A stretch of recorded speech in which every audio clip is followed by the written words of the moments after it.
So let me set the scene. A young, quiet guy with a monster singing voice and a grimy guitar lick walks into a bar and is immediately awestruck by a psycho punk rock chick who was throwing bar stools at passersby.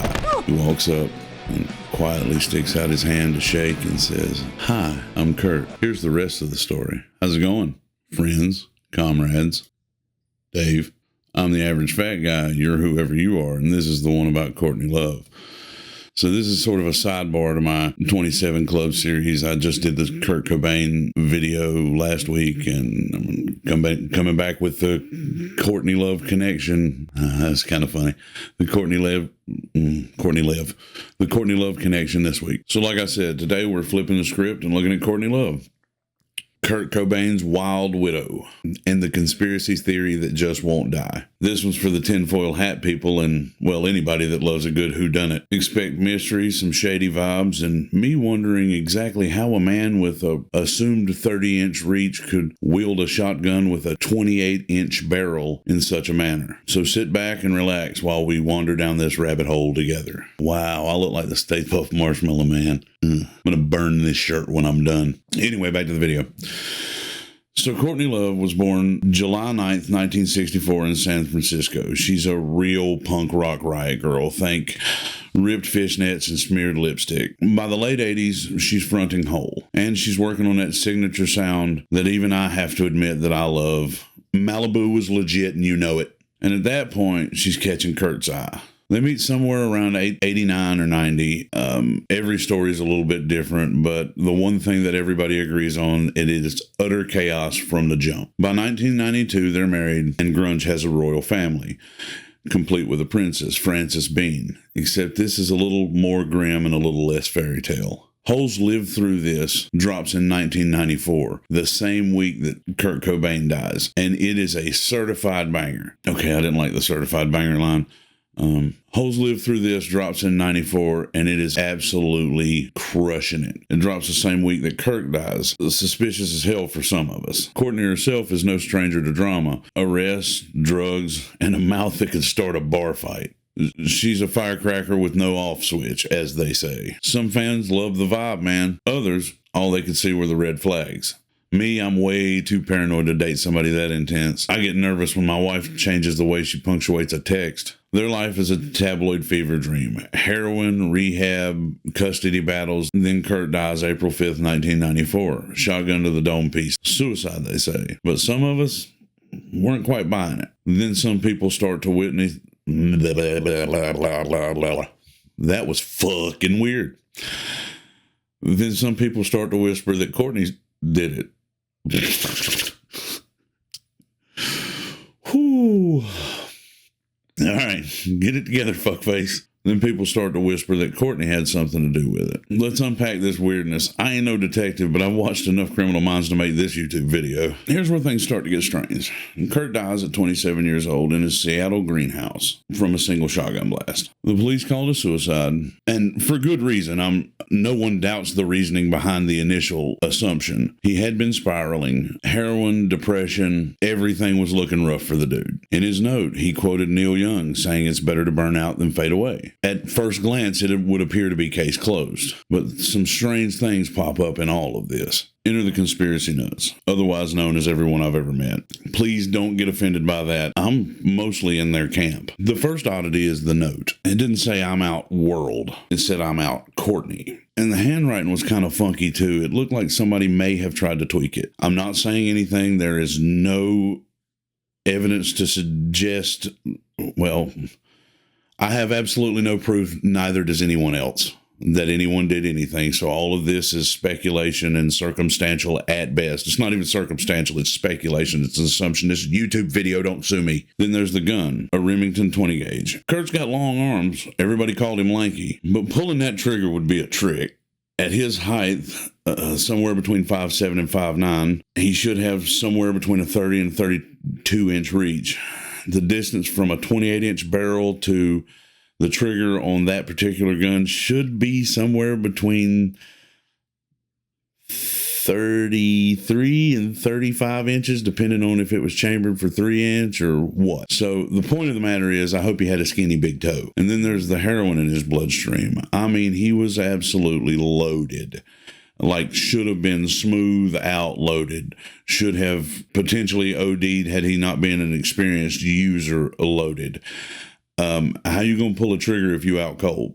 Even if you're using your skinny big toe. I mean, the fact of the matter is, in that situation with that much drugs on board, even in downward pretzel or whatever yoga pose, would I look like I know something about yoga? It shouldn't have been possible for him to do that. There's no prints on the gun either. Well, to be more exact, there are prints on the gun, but they're unrecognizable. So for all intents and purposes, with the uselessness of the prints, there are no prints on the gun.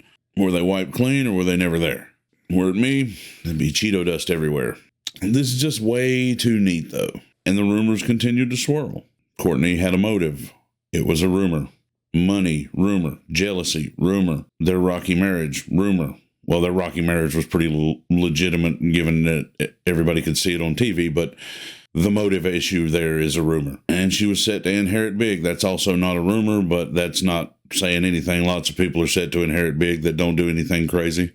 Nirvana is an absolute goldmine, and Hole's current album at this time is going off the charts. Was there any opportunity there? She was in LA when it happens, but some people whisper about hired hands. Remember that they whispered that, and I didn't. I'm just telling you what they whispered. No proof, just bad vibes. And there was a private investigator, Tom Grant. He was screaming that there was a cover-up.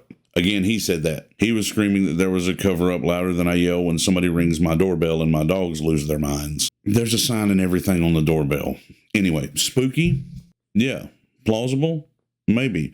But it's all just rumors, and I'm telling you about rumors and stories that people have crafted over the years and talked about. Don't sue me. Now for the fun stuff. Remember that PI, Tom Grant? He was initially hired by Courtney Love to find Kurt Cobain after he ditched one of his many rehab stints. But he flipped. He said that Courtney was shady.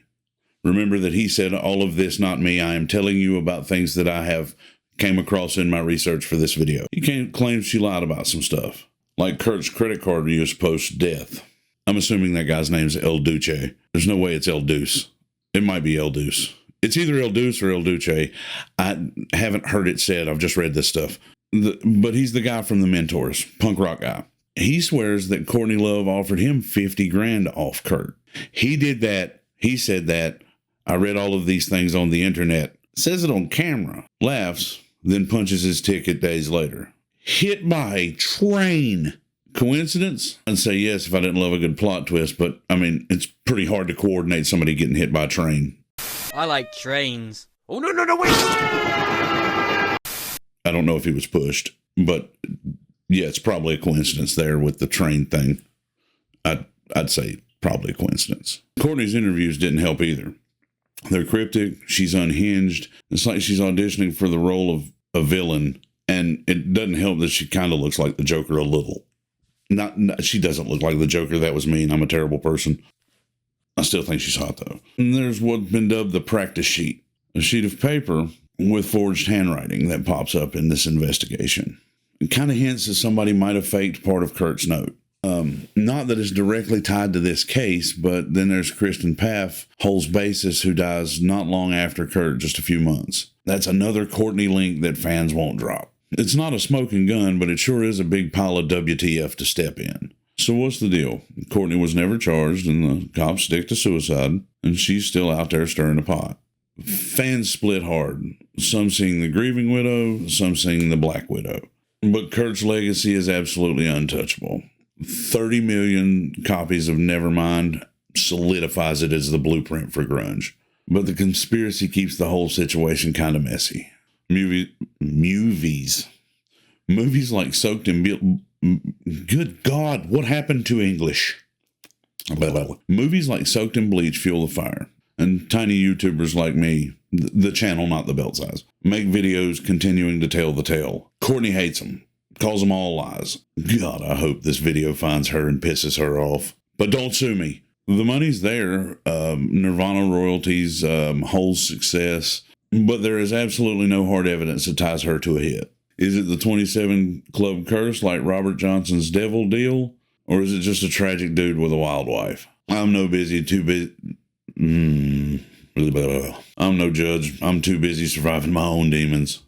Like looking at the fucking camera and figuring out where to put these. And Courtney's the chaos queen of this tale, and we're still arguing about it 30 years later. I miss the music and not the drama. But all of this is just too weird to ignore. So that's Courtney Love, the 27 Club's most debated wild card. Murderer, Muse, or just a hot mess? Drop your theories below. I really do dig what you guys have to say. If you like the strange, creepy, like, share, subscribe. You've been here before. You know what to do. I'm diving deep into this 27 Club rabbit hole, and I'm not coming out until I'm done with it. Who's next? You tell me. I'm listening. I'll be back next week with an actual 27 Club video. This is my off video week. If you missed Kurt Cobain or any of my other videos, go check them out. I'm the Average Fat Guy. Keep on rocking. And remember, if you've got a decent singing voice, don't date Courtney Love. Hey, can somebody get me Ed Sheeran's phone number?